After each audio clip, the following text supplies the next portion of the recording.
Yeah. Good morning, good day. 16th of Teves. We have a dedication for this entire shir from Sarah. Sarah, please go right ahead. Okay, the learning could be dedicated to the Aliyah Neshama of a family member whose name is Leah Gittel Bas Yehuda Leib HaKohen. Thank you very much. Neshama should have an Aliyah. Leah Gittel Bas Yehuda Leib HaKohen. Thank you. Thank you. Her memory should be an influence down here below in many, many positive ways. So with that, we may as well do the Refuah Shleimas at this time as well. And then we can move ahead. Any Refuah Shleimas? Yehuda Skolda Bas Eliza Chana and Chava Daniela Bas Naomi Chana. Yes. Refuah Shleima Bekoret. And Elka Rachel Bas Eliza and Sevia Chaya Bas Leah Masha and Baruch Benjamin ben Rachel Blima. And Rachel Bat Miriam Chava. Refuah Shleima. Man. 16th of Teves. Very short, but interesting. The Tzemach Tzedek told Rab Hendel. Now, in the edition I have, there's a footnote about Rab Hendel. Rab Hendel was an elder tzaddik. That's our subject, tzaddik. An elder chassid when the Frierdiker Rebbe was just a child. So remember, these are sayings of the Frierdiker Rebbe. So he heard from Rab Hendel, who heard from the Tzemach Tzedek at Yechidus, the following: that study of Zohar exalts the soul, study of Midrash arouses the heart, and Tillim with tears scours the vessel, cleans us out. Comments? Okay. Lessons in Tanya. We're continuing. Yeah, go ahead. In terms of the Tillim scouring, I mean, everyone's saying Tillim right now, so we're all busy scouring. Scouring. Lessons in Tanya, page... you want to hear Tillim with tears, come to the Rashbi sometime. It's what the whole place is. It's amazing. 152 in Lessons in Tanya. Does everybody know about Tillim 91? Have you all heard about that one in particular? I haven't. So go ahead, tell us. I just learned, okay. I don't know if it was, just me and, if it was common knowledge or not. Anyway, I just learned that 91 is spoken about in the Gemara itself, which is quite unusual. I mean, we all know that every single kapitel wasn't written by King David. 11 were written by can't remember who, Asaf, and one by Hashem. Excuse me. What? We have it says many of them the person's name. Yeah.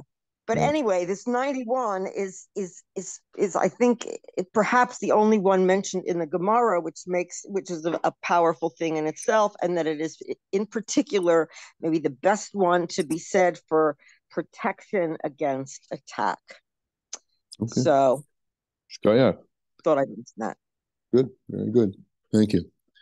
Okay, so we're continuing with our analysis of the 5 kinds of people, right? Tzaddik Gomer, Tzaddik She'eina Gomer, Tzaddik was complete, Tzaddik was not complete, the complete Russia, the completely evil one, the not so complete evil one, and then our the star of our show, the Beinoni. So yesterday we talked about the Tzaddik Gomer and the quality of the Tzaddik Gomer. I'm just quoting now that he's transformed evil to good. One thing I just want to say about these qualities that we're talking about are not necessarily and really not usually talking from what the person appears to be like. This is something, in other words, can I look at someone's face and know whether he's a Russia, unless he's showing rishus, evilness? It's not about the appearance of this thing. Someone asked me about the Rebbe. Is he a tzaddik gomer? Now, I've not heard, I've not learned that he is or isn't. Maybe people have, but I can't tell the level by looking at the Rebbe. The Rebbe is a Rebbe, that's for sure. He has Navua, that's for sure. But this is mainly a discussion about the insides, because it's about us. It's about levels, I don't even want to say it can achieve. It's about what we can become. It's about us, what we can become. Not about looking, oh, is that a tzaddik gomer? Is that a beinoni, etc. So look on the inside. The inside of a tzaddik gomer is recognizable, if you could look inside, by the fact that that person has transformed, and I'm back and just reading from yesterday, transformed bad into good, or transformed, in the language that he speaks about earlier, darkness into light. He's taken the material things of this world and peeled away all the ra, all the bad, the thing that's covering them up and giving them the appearance of something valuable, and extracted from that what is really the real valuable thing, which is the kedusha from it. And today we're going to talk about the tzaddik who's not complete. What's the difference? And particularly, we want to keep this in mind when we come to the beinoni, because there are certain looks like certain similarities. So today's Tanya. The tzaddik she'eina gomer, contrasting the tzaddik, complete tzaddik, with the one who's not complete. How is this person characterized? What's going on in the inside of a person who's called a tzaddik she'eina gomer? He doesn't hate the sitrat achris, the other side, with a complete hatred. Here we go, positive aspect of hatred, right? Hate the negative. Hate the evil.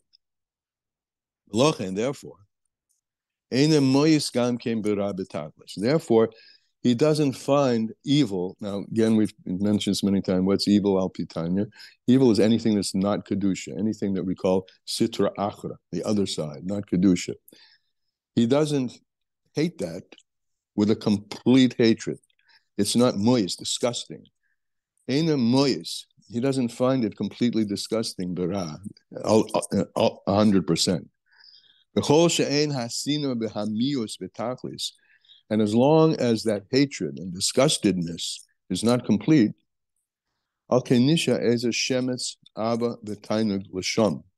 therefore, there remains a trace, a trace of the love and delight into that thing, as that thing or situation or experience is still in the realm of the sitra achra. It is still a trace of that. Now we're going to see that this trace has no meaning for the tzaddik. It doesn't draw him or her at all, but it's there. Because this tzaddik, who is not complete, has not removed completely the garments from it, the dirty garments from it. B'kol, absolutely, has not removed them absolutely, entirely. Therefore, he has not yet transformed that item or that situation into good, has not extracted the sparks of kedusha which are captive and buried in that situation or thing. He hasn't yet transformed them to goodness mamish. Since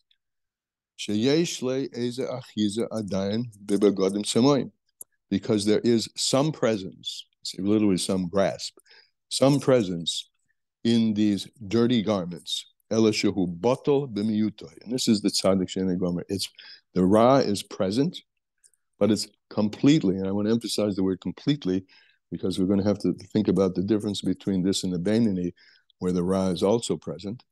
But in this one, it's completely batel. It's so small, so minuscule, that it never makes itself known or present to this tzaddik. It's just there. And therefore, by this tzaddik, since it's so bottle, it's so diminished, it's so small, it's like nothing. It's considered like nothing. Therefore, this person is called a tzaddik, and the evil is subjected, is subjugated and nullified to him. Therefore, therefore, his love for Hashem is not complete. It's not the ultimate love. Remember what we described, the Ava B'Tainugim, the love of delights, which is the love of the Tzaddik Gomer, who has completely not only subjugated the evil, but transformed it and extracted the good from it. And now everything about it, absolutely everything, is Kedusha. And with that, he clings to Hashem with an Ava Kamayim, a love like water, as opposed to a yearning fire, and clings to him in a very holistic and peaceful way, and he's one with Hashem entirely and absolutely. But this love is Eina B'Tachlis. It's not complete. And therefore, he's called a tzaddik she'eina gomer. So what's the deal? The evil is as if it were gone because it has no presence in his consciousness, zero presence in his consciousness whatsoever. This level can be divided into tens of thousands of levels in terms of how diminished, how small this Ra is. It's never going to make any presence. That's its threshold, right? But it still could be just big or smaller or smaller or smaller or smaller. It'll never crack the threshold and make itself present in the consciousness of the tzaddik, but it could be different sizes under the threshold. And therefore, there are many, many levels of the smallness of this evil, which remains from the four unclean fundaments. Remember, fire, earth, air, and water. We introduced those in chapter 1. The evil fundaments, where fire is anger, earth can be depression. So I'm down, right? I feel down. Air is being full of oneself, hoilelois, and water, which is taivas, tainugim. We introduce those on the evil side. They correspond on the other side, the one we've talked about, the two loves, the fire of kirish be'esh, a love like a burning fire, which is the yearning, and then the one we most recently spoke about, avakamayim, love like water, where you're just one in the flow. You're completely in the flow. Everything about you is united with you're part of Hashem, moving as He moves, you move. As you move, He moves. Wow, that's the love like water. Okay, but this on the dark side, there are the four fundamentals of evil, as we just explained. So there's some degree of that in the tzaddik, but again, never crossing the threshold that it should come into his consciousness. So there's the four Risodos of evil. There are degrees of how bittul it is, how nullified it is, and how small it is. The shishim, it could be 1/60th. By be'elef, it could be 1,000. With a vava, or tens of thousands. And similarly, al derech mashal, as by way of an example. And these are the many tzaddikim. The many tzaddikim, the tzaddik who is not complete. These are the many tzaddikim shebechol hadoros, which are in all generations, k'de'isa b'Gemara, as is brought in the Gemara and Sukkah. The Tamnisar Alfe tzaddikim, there are 18,000 tzaddikim, l'kaimo kameh HaKadosh Baruch Hu, who stand in front of the Holy One, blessed be He.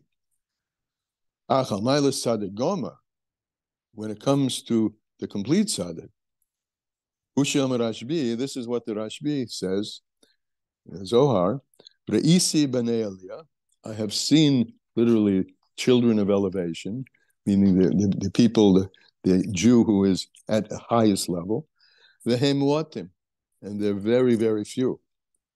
That's why they're called Bnei Aliyah, children who have an Aliyah, meaning not that they had an Aliyah, but Shemahapkin Hara.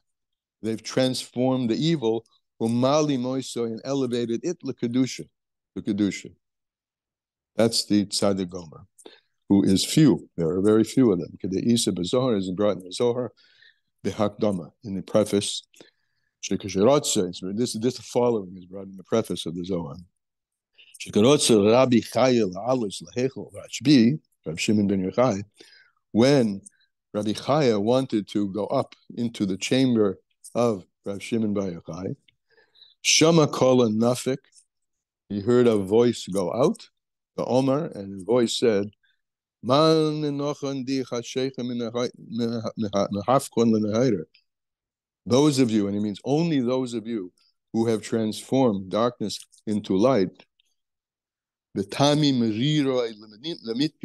and who have transformed the taste of bitterness to sweetness, if you haven't done that, you can't come here. That's the Tzaddik Gomer. Very few.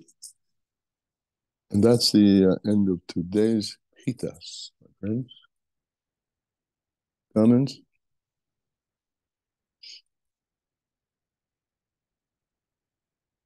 Oh, there's a hand. Batya. Yeah. Yeah. So I have some questions. So what's like? I know we're going to get to the Beinani, but like the difference between an incomplete tzaddik and a Beinani. Right. It's just more cerebral. Like he knows he's fighting it, and this, and also like, is the incomplete tzaddik destined just to be that? Like he can't grow up higher because like he's not. Like how can he work on what he doesn't even feel? Okay. 1 and 2. Yeah, the Beinani will the evil will enter into his consciousness, and we'll see what he does with it. I mean, the simple explanation, the one that he gives, he pushes it down. He's always working on it, right? The tzaddik is not working on it because it has no conscious presence in him at all. And your second question, yeah, you can always, and you are always, and one should always. It's an imperative to keep Mylin b'Kodesh. We've heard that expression. Always elevate in Kodesh. You never descend in Kodesh, and you never remain flat in Kodesh. Mylin b'Kodesh. That's the imperative, the responsibility, and the capability we all have. How high we'll rise, each one of us will know that as we do it. Okay? With that? If I could... Go ahead. So it's Raisa, and there is an anecdote. I just want to, okay, so I'm taking Batya that's a good answer. If not, please chime back. Yeah. I mean, you know, I hear the answer. I just don't understand how the incomplete tzaddik works on things if it doesn't bubble up anywhere. Oh, what's his avoider? That's what you're talking about? What's the avoider? Well, how about what's the avoider of the tzaddik, of the complete tzaddik? Is he just resting on his laurels? So the answer is Mylin b'Kodesh, meaning there. Once you're in the domain of Kodesh only, whether it's because you completely transform darkness into light, or because the darkness has no presence at all, Mylin b'Kodesh, there are higher and higher levels. I mean, first of all, for the tzaddik who's not complete, there's an obvious level. He can, and with divine providence and with divine help and with a lot of work, perhaps become a tzaddik gomer. That's pretty clear, right? That's the next level up. And what does a tzaddik gomer do? He's done it, right? You say, he's let him relax, right? No, Mylin b'Kodesh, because Kedusha, now he's 100% in Kedusha. But remember, Kedusha is infinite. And there are levels and levels and levels of that. I can't describe them to you. I don't know. Neither have I learned any descriptions of them, nor certainly do I embody any of them at the moment. But there are levels and levels in pure Kedusha, because Kedusha is by definition infinite. So he can rise and rise and rise and rise. Everything can rise. And once you're there, you're not there anymore, because there's another level to rise. Right. Yeah. So okay. Royce, I think you were next. Thank you. Good morning. So one thought that I just wanted to put out there is that I think he was a total tzaddik. His name was Rav Aryeh Levine. How do you know he was? A tzaddik in our time. It's called the book. I know, but how do you know he was at? How do you know he was a tzaddik gomer? Just read his biography. What should I say? But I don't know. I don't know if you can. Wait a minute. That's important. Wait a minute. I just want to. That's an important point, because the tzaddik. Listen, the tzaddik she'eina gomer is going to manifest the same behaviors. Right. Okay. That was exactly what I was saying. That's all I wanted to say. Yeah. So he had this conversation between that a young child came over to him once and said to him, "Are you a tzaddik?" And he said, "Sometimes." And then he smiled and looked at the little boy and he said, "You could have your times and you're a tzaddik too." Absolutely. We all can have our times. So I want to say that, like, we're reading this and we're saying this has nothing to do with me, but it has thousands of madrigos. That isn't what I said. I didn't say it has nothing to do with you. I said you can't judge by looking at someone else. You can only judge by looking at yourself. It has everything to do with you. Otherwise, what's the point? Is that, like, perhaps an uvachain could be that every person has areas where they don't, like, there are certain things we don't desire. There are certain things we do desire, there's certain things we don't desire, and we all can have our time. Yes, where we can say we don't want this because Hashem doesn't want this. Right. Even if we can't sustain it, we could have our times when we do. And if you feel an attraction toward it and you say what you just said, that's more a Beinoni behavior. The Beinoni, as I said, that feeling of attraction, even though it may be slight, but even a slight feeling of attraction toward what's not Kedusha is something that the Beinoni experiences. The Rasha slides down the slide and gets entangled with the evil. The Beinoni always pushes away the evil. And the Tzaddik never feels the evil. And I had another comment. Let's give someone else. If you don't mind, just give someone else a chance. Rivka, you're up. If the tzaddik, okay, Rivka. Thank you. What I was going to say is that this gives us an insight into the fact that the Tanya is a book for internal work. Yeah. That because you cannot, the difference between a tzaddik gomer and a tzaddik lo gomer, she'eina gomer, right, is imperceptible from the externality. And and that's what we said. It's all about the internal work. Right. That was my point earlier on, and that it's about an internal process, and which brings us back to our desire to increase Avos Yisrael and to do both our internal work and let other people do theirs. And not judge. So we should keep that thought in mind as we're learning Tanya. That's a bechein, right? Keep that in mind and act it out. Okay. Anybody else? Raisa, you want to come back with another comment? Yeah. Okay. This is a story that I never understood, but perhaps in view of what learning, I could understand it. I don't know if it's a true story, but this is what they say. The legend is that when Rav Aaron Kotler wanted to start Lakewood, he went to a very wealthy person and he told him that if he gives money to support Torah learning, like, he will get a reward for the Torah learning of these tzaddikim, of these Talmidei Chachamim, as if he was actually learning. So this person said, "You mean I could have all this Olam Hazeh and then have an equal share in your Olam Haba?" And what they say he answered, I don't know, this is a legend. They say that he answered, "Yes, that's true, but I'm the one who has the Olam Hazeh," even though he lived a very Spartan lifestyle. That's an interesting comment. What do you think he meant by that? That I have the Olam Hazeh, and the other one who is rich doesn't. Yeah, right. What do you think he meant by that? So in context of what we're learning, yeah, whatever it is that people are like wowed about, it says Gashmias, he's Moes Begashmias. This is what we said that right. Tzaddik is. He's in control. He's in control of the Gashmias, not the Gashmias is in control of him. I have it. I've mastered it. Sounds like a little bit okay, but we'll leave that aside. But that could be that's what I picked up from that. Maybe others could pick up other things, but that's it. I have it. I know how to use Olam Hazeh. And you, okay. But anyway, we'll leave that part. But I think that's a good. It resonates with me. We'll see, but that doesn't mean it's true. It just does. It resonates with me. Right. I'm not sure it's true because I can't imagine a tzaddik saying that to someone. But I still think the concept of it is, like you said, you have Olam Hazeh when you control it and it doesn't control you. Exactly. Anybody else? Comments? Or Bechain? With wait a minute. What? Oh, who's that? Yeah, from before, I don't know.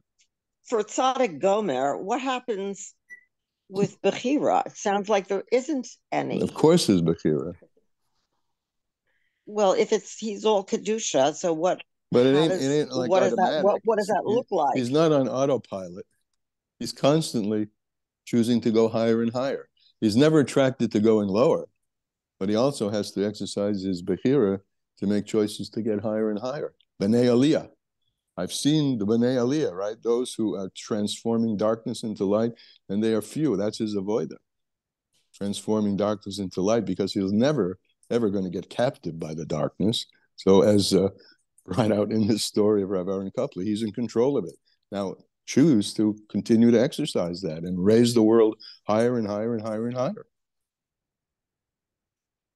That's his job. It's Tzaddik Gomer. But listen, I think we've said it, and I think if anyone wants to say it besides me, I think, we always come back to that. I'm a kulam tzaddikim.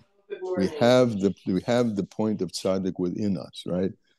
We may not have mastered it, and it's uncommon to master it in the way we talk about the tzaddik Gomer, but we have that to work with. Anybody else? Anybody else want to give us a bechein before we wrap?